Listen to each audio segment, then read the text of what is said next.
Good morning, and it is yet another beautiful morning outside. We are going to go for our thrice weekly run, the second of the thrice weekly runs, and I'm going to change the route a little bit. I'm going to head down and do the left and then curve around. Basically I'm just going to do a loop around the house, basically, rather than going to the park and doing a loop at the park. For no real reason, just kind of fancied a change really. So that's what I'm gonna do. And I've just had a bit of fizzy drink, so this is gonna come back to haunt me, I'm sure. Not like Coke or anything. It was Redoxon tablets, which are basically like vitamin C and zinc and stuff. And you just kind of it's a fizzy tablet. Once you put it in the water, it starts fizzing and all of that. And it's still a bit fizzy, so that might come back to haunt me. I might be burping all the way along this run, but whatever. Maybe if I can get it all out now, it'll be fine. Oh well, I will see you shortly. Well, that was harder than I thought it would be. Purely because by going through that route, maybe I should wait until I've got my breath back.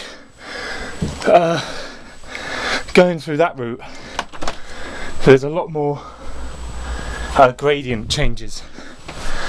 So it's uphill, it's downhill. In fact, it's a very hilly kind of run, because as you leave my house, you go straight down the hill. Then it's flat for a little while. Sorry, let me finish that word. Flat for a little while, and then you do a left and then you're going back up the hill. Then you throw another left and you're going back down the hill. And then you throw another left and you're going back up the hill to my house. So it's very hilly, the gradient changes a lot, but still feeling good about it, which is the main thing. Even if very out of breath and hot and sweaty and sticky and all the rest of it. But nonetheless, all good. And I ran door to door this time as well. Normally when I would go to the park, I walk to the park, run around the park, walk back. This time around, as soon as I left the door, shut the door, ran all the way back. Didn't stop running until I got back to my front door. So all in all, that's pretty cool. But I now need to catch my breath. Whew. Bit of news of sorts. Nose feels like it's running. I've been thinking about that a lot recently, actually, because I felt like my nose is running a little bit, and I think, oh, is it bleeding? Please don't be bleeding, because to the best of my recollection, I don't think I've had a nosebleed this year, and this is so weird to be talking about. Normally I get them quite frequently. I'm quite bad for nosebleeds. I've got like very weak kind of nasal capillaries, basically, so the blood vessels in my nose are very thin. The walls are very thin, so they quite regularly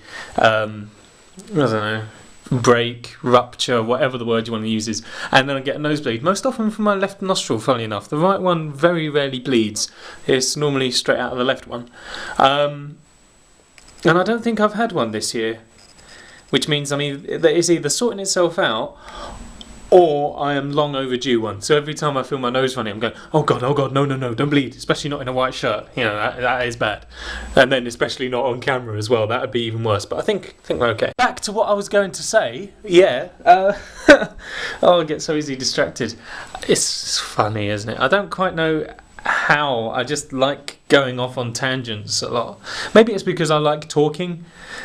I don't know what it is, but I just find myself, if I'm telling a story or if I'm talking to someone and then I say something that links off to a different subject, like, hello, I'm going to tell you about my favourite fruit. I'm not particularly a fan of bananas, and that's interesting because I used to like bananas. I also used to like cheese and milk and eggs and butter, which is very weird. I used to have those all the time, and now all of a sudden not now all of a sudden, and then I just went off them. when I was younger, and I don't have them unless they're in a form that they don't look like what they are. You know, I have eggs if they're in a cake, or cheese if it's on a pizza, but bananas is something that I've never actually really gotten back into. So back to what I was saying, without going off on a tangent this time. Always reminds me of the word orange, probably because of tangerine and stuff. Right, this time we're in. Okay, basically there's going to be a bit of a issue with uploading videos in the next few days. I'm trying to work out how I can do this, because I am going to be away from home from the 9th to the 12th, I think it is. 9th, 10th. Might be the 11th. 9th to the 11th, I think. So there's going to be a bit of an issue trying to get videos out. So I think what I'm going to do is the vlog that I will make on the 8th, hopefully that can still get uploaded on the 9th, along with the LP that's going to go up on the 8th, because Monday, Wednesday, Friday, Saturday.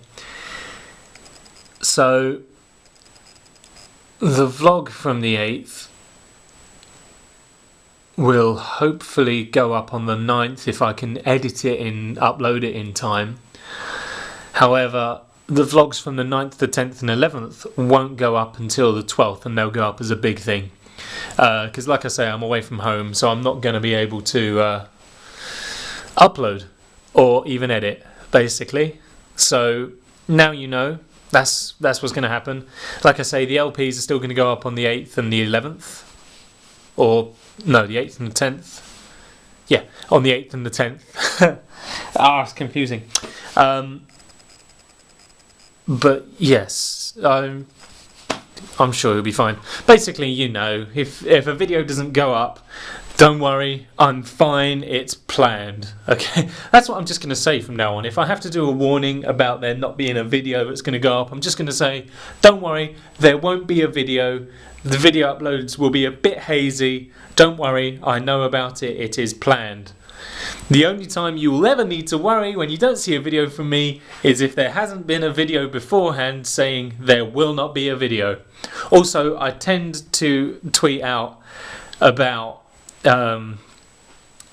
uploads and stuff. If I'm not going to be uploading something, I will tweet about it first and foremost, and then if I can, I post it out through the YouTube's Facebook page. So make sure that you follow on Twitter. Follow me on Twitter, and you can keep up to date with everything far better than Facebook and than just checking out the channel. Okay, so follow me on Twitter. Link right there in the description, along with the rest of the social media. Feel free to deal with everything else as well, but at the very least, make sure you follow on Twitter. That way, you're always going to be kept more up to date. If you don't want to click on the link, then just search for Tack Productions or twitter.com/Tack Productions, whatever. You know what it's all about, so do it now, as a certain famous Austrian man might say. Today's plan is to go into uni so that I can do the not the theatre technology stuff, the sound engineering stuff that I'm volunteering myself to do for the alumni night at uni, which is fine. I'm sure eventually I will remember how to do it, because the problem is, right, I'm exactly the same way with directions and stuff as well. What I struggle with is detail and explanations. You know, I can't follow explanations very well. If I give the example of directions, if people go, so you go straight down the end of this road, then you do a left, keep going that way for a bit, take a right, then take the next right. If you keep going straight along that way, avoid that left, keep going straight on, take the next left, I'll be like, but if I am there, I can navigate far easier via my surroundings rather than what someone has said. So if I'm walking down the road and I know I've got to be somewhere but don't know where it is, I'll kind of go, right, so it's going to be down this way, and then like, I've been here before, I know that thing, right, and that's how I navigate. And that's very much what I will be like today. I cannot remember a single thing really about how to set up the mixing desk and how to do everything. Even though I know I explained it on that video, I'm going to watch that and see if I can jog my memory in any way. But right now, I couldn't explain to you anything at all, really. However, I know that when I'm there and I've got the mixing desk in front of me and all the equipment and stuff, I'll be able to better coordinate myself so that I know where everything is and what everything does. And it's kind of worrying because I want to be going over it in my head, but I don't know. That's how I've always worked with things anyway, like rehearsals and stuff. For my GCSE, or it might have been A-level drama exams, what was it? I think it was A-level, AS level, GCSE, whatever. For one of my drama exams at secondary school, I was still on the script until the day we was performing. And that's not because I was lazy, it's just because of that extra bit of pressure that gives. I work better under pressure. I cannot work very well if I know I've got loads of time. It's probably why it is why I struggled with my dissertation for a while, because I was like, I've got a year to write this thing. I'll give it a while. Before I know it, it's the last 3 weeks and I've got very little, and it's like, right, time to move now. You know, I need that bit of pressure. That's why I always do better in written exams, because that way I know I've only got like 2.5 hours to do it. So it's a lot more kind of, right, if you don't do this, then you are going to get kicked, you know? What happened? Where am I supposed to be talking about? Yes, the sound engineering. So it'll be better when I get there. But that's not even what I wanted to talk about. This tangent thing is ridiculous. What I did want to talk about was the hard life of being a sound engineer, of just generally being a theatre technical person. Because your uniform is all blacks. Top to toe blacks, so that you can blend in and stuff and not be seen. And the thing about blacks and the colour in and of itself is that it absorbs heat. It retains heat, and you can get very hot if you're dressed top to toe in black. So I'm going to need to work out a way of making sure that I stay cool.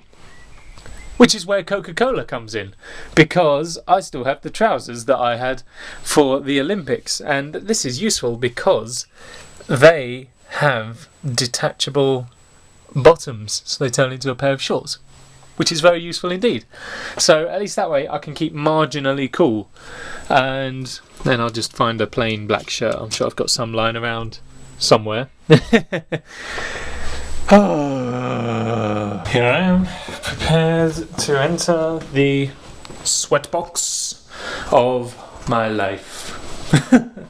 It'll all be fine, won't it? Time to do some revision, I think. So I just listened to the video back, and I thought it would be useful to get a picture of a mixing desk right here, so that I could follow along with what I was saying.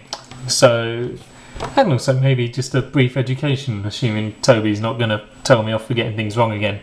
So these things along the bottom here, these are your faders, okay, and these are what you use to control the volume throughout the show.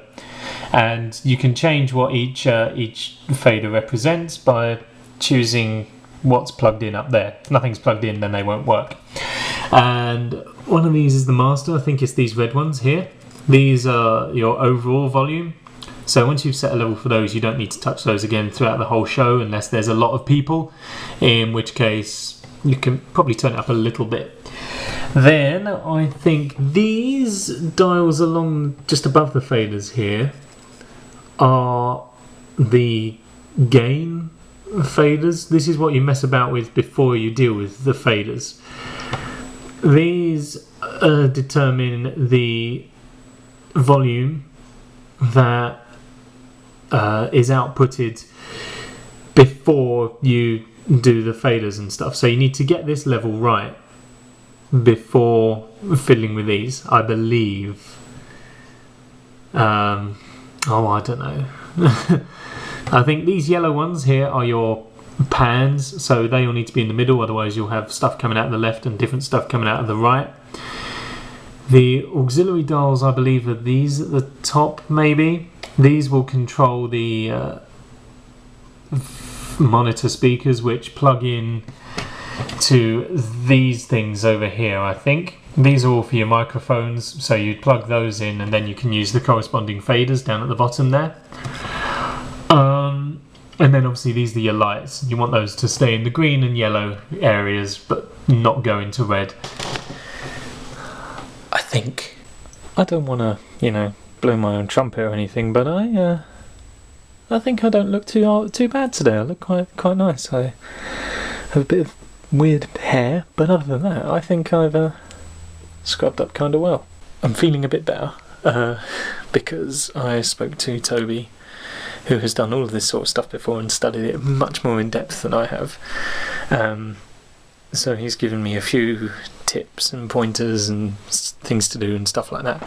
And I also said, can I call you if it all goes wrong? And he said, yeah, that's fine. So I have a bit of help because the technician's working elsewhere in London today, so that's a bit of a problem.